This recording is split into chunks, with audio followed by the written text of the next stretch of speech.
All right, folks, welcome back to PrepperNow. Today we're going to be talking about some misconceptions that we have about why our exponential debt is so problematic. We're going to talk about that and give you some things to think about, not just about why it's important for us to get our debt under control, but it's not what you think. It's something a little bit different, and it's coming.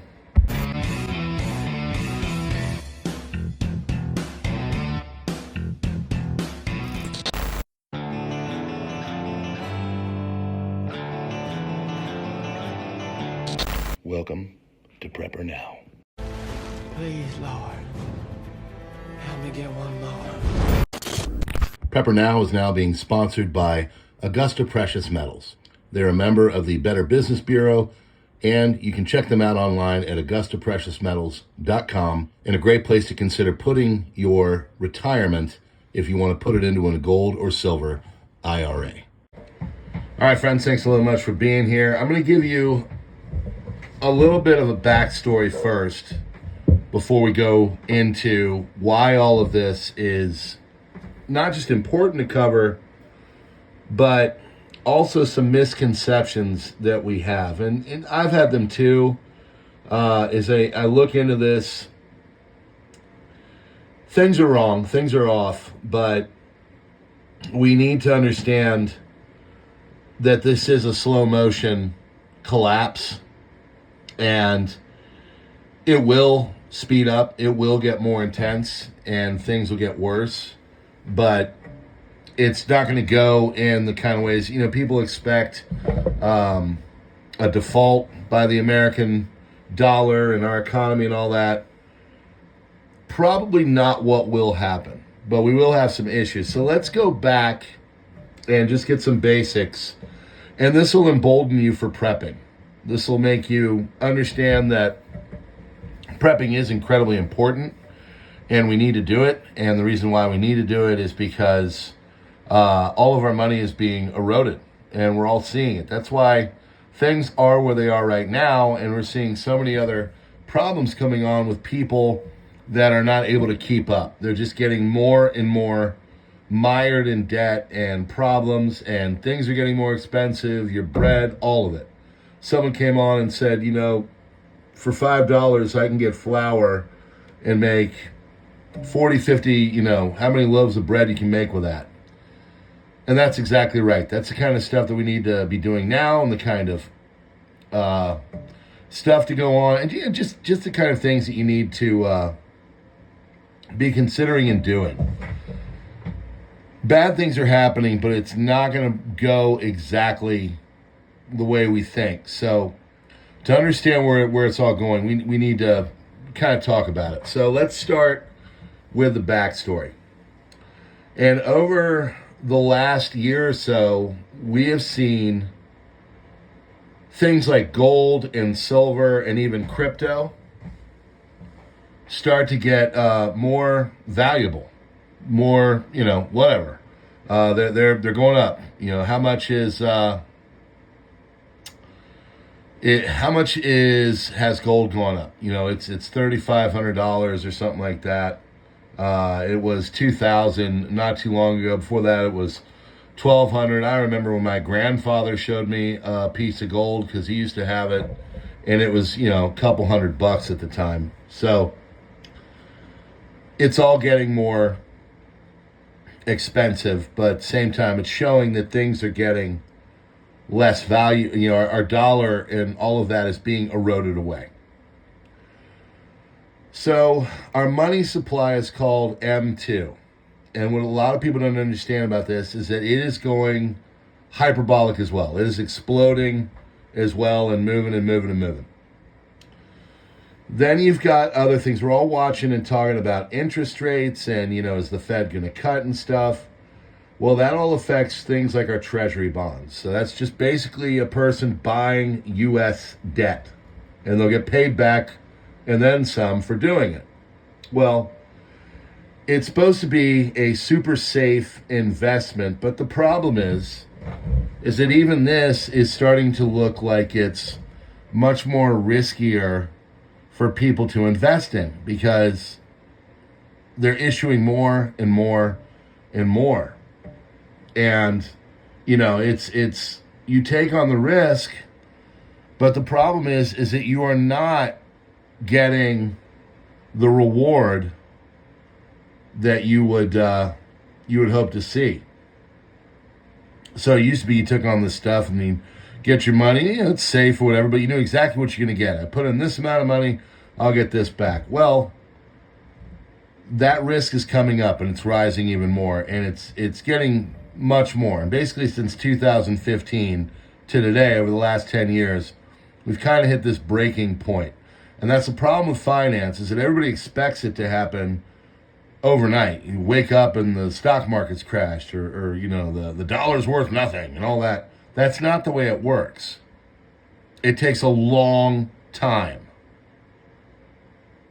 So if you're perpetually prepping, you're going to be doing a service. If you're sitting there waiting for some breaking point, then all of a sudden you'll get into the game. That's not the way to do it. So we all know about the problems that have been going on since the Rona 2020 and stuff. And our supply of money is getting more and more. And when there's more money, well, that means inflation goes up, okay?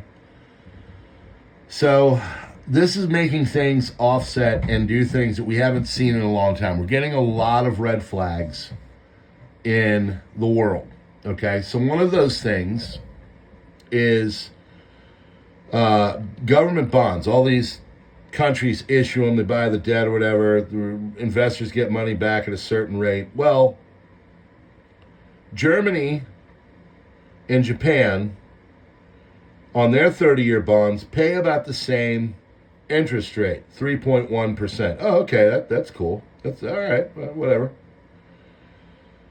The problem is Germany's debt is about 62% of its economy. Japan's is about 250%.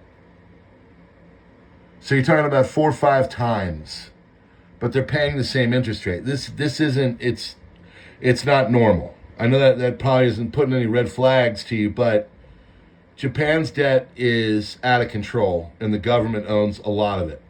Germany's debt is pretty much in as good of a place as a modern economy can hope for, but they're paying the same on everything, and that doesn't really make sense.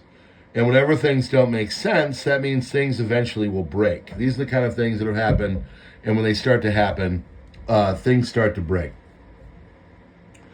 So, over the next 6 months, we're going to borrow, as Americans, about $1.6 trillion more. And $500 billion of that will go into our cash reserves. Like, okay, all right, so we borrow 1.6, we put $500 billion in our cash reserves. All right. The problem is that we are taking on more debt, and when we take on more debt, we have to issue more debt. And when we issue more debt, that means that we have got more debt to pay back. And it also means that things like in Germany and Japan, that's going on. But also, it means that your inflation goes up. I've said this many times. The only way for us to get out of this is to inflate. Make the money get, make it paid off through inflation. This is the only way to go with it. And we talk about like a default, like, oh my God, it's going to default. We're going to wake up one morning. That's not what's going to happen. There's some other things that are going on that honestly are, they're bad. It's to wake up and see the dollar dead and, markets crashing everywhere and, people jumping out of what onto the, you get the point. Like something like the crash at 29, 30, whatever, 32, 3, Great Depression. That's the fantasy. The problem is that you are already in a slow rolling Great Depression. So when you issue more debt, when debt is all you do to service, to pay, to, stoke, promote, grow, when debt is the way you do it, it winds up in the economy, but it also takes away from the purchasing power and housing and purchasing, of regular everyday Americans. It takes away from our purchasing power in erosive ways. And it takes away from being productive and investing in, more organic and natural ways. And it just turns into servicing the debt, and then, more people needing to get on the dole. And as they go on, it turns into welfare and more social programs and stuff like that. And then it gets into this negative feedback loop. If you're doing things right, more people are getting wealthy and they're getting out of the bad situation and they're moving up. Are you seeing that around you right now? Because you're probably not. What you're seeing around is the other way. You're seeing people get further into debt and then need more help. Problems come, you got to take care of it. Oh my God, I need another credit card. I gotta go get a loan. I gotta sell this and take on another whatever. All this stuff. So in the 50s to the 80s, our growth was pretty all right. We're moving up, and then all of a sudden, in the 70s, you had the gold shock, and we go off the gold standard. That starts to eat away at us. In the 80s, we start doing the same thing. We're playing with our money, and we're issuing more debt. And this is when the debt really gets going. And it takes away from growth. And now, instead of doing things to promote real American wealth, what you have going on is basically a propping up of the system. And they have to do things, which they did up until, a couple years ago, where you keep things like interest rates low. That way you can service the debt. But now that's getting out of hand. Now we're not able to do that. And so the debt is gone from, productive or sustainable levels, and now it's getting into levels where it looks like Japan, where it's 250% of GDP. I think we're like $1.10, $1.20, $1.30, something like there. But we're not far away. It doesn't take much to go to the 200s and above. Greece has been there. Other, countries, the pigs, as they used to call them. Now America is getting into this way. So our debt is basically not giving the returns it used to be. We used to issue debt, we get the money back, it would grow, things would look good. Whoa, all right, cool. No, now it's not doing that. So every dollar spent by our government, about 3 out of 4 of those dollars are now spending on social welfare and interest. So what does that mean? That means that basically everything is accounted for. So when you pay taxes, it's already spent. And what do you think is going to happen as the need grows? As more people go onto the dole, well, the system needs to perpetuate itself. So what happens? They raise taxes. They inflate out. What does that mean? That means right now, in this country, you are right there at the precipice of the downward spiral. That's basically where we're at. Now, they said it really started in 2015, but now in 2025, it's starting to look. We're starting to feel it. You remember 2015? I remember 15, 16, 17. They're pretty good years. 2025 for my family has been one of the toughest years that we've had. Now, we're maintaining. We've had a lot of problems, and we've dealt with them, and we're doing all right. We're still in the game. Nothing problem. We're okay. We can't take too many more shocks, but we're okay. But this is going to be a negative feedback loop, and it's going to get more and more. There's going to be more debt issued. We're going to have a tougher time paying it back. They're going to have to, deal with interest rates that rise. When that happens, you can't dole out money for car loans and mortgages. And then the rates go up and all this kind of stuff. And it just starts to kind of get out of control. And that's where we're at. We are right there. So what does that mean for you? As I've been saying, and that's why this is becoming kind of more of a prevailing theme. First and foremost, I know I get on the left-right tip. I know I do. Okay? That's a culture thing. But when it comes to this stuff, it doesn't really matter who's in charge. This is happening. And that's why it's never been more important than right now to really get yourself positioned to whatever it is you can do to handle it. Position yourself to take on a side hustle if you can, or create something. Position yourself to learn better about growing food and making it so you're taking away from your groceries bill. Do things where you can buy in bulk. Go out and get a side of beef with another family member or friends. All these kind of things you got to start to do now. You got to start to mitigate it, get as much out of debt as possible, or up your income, or whatever it is you can do, or prep more and put more stuff aside. Because if you're not doing it now, when it really, really gets rolling, that's what's going to happen. You've been in a slow motion depression for about the last 10 years, whether you know it or not. And now it's going to become a in real time depression. And again, it doesn't matter who's politically in control. This is beyond politics.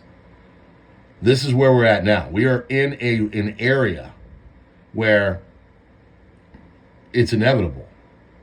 This is happening. There's nothing that's going to stop it.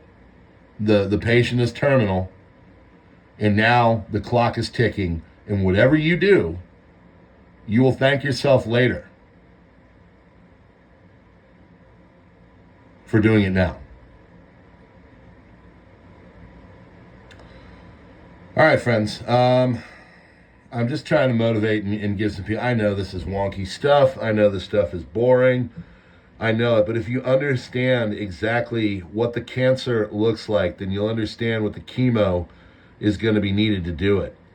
And the only answer I see with all this, friends, is doing things to preserve your wealth now. Okay? So consider those things. You know what it looks like. And do it for your family. Do it for your grandchildren. Do it for your sisters, your brothers, yourselves, your husband, wives, children, whoever. But do it now. All right, friends, God bless. And we will see you on the next one. We are brought to you by Augusta Precious Metals. And we hope that you will check them out. And we hope that you will keep coming back for more. I know this is an exciting, right now kind of stuff. But you're in it. This is the beginning. This is the beginning, and you either deal with it now, or you will have problems later. All right, friends, find us on Truths, Gab, Minds, Twitter X, subscribe, Star Locals, Substack, and we love you being here. God bless. Share it out. Tell people about the channel. I appreciate you.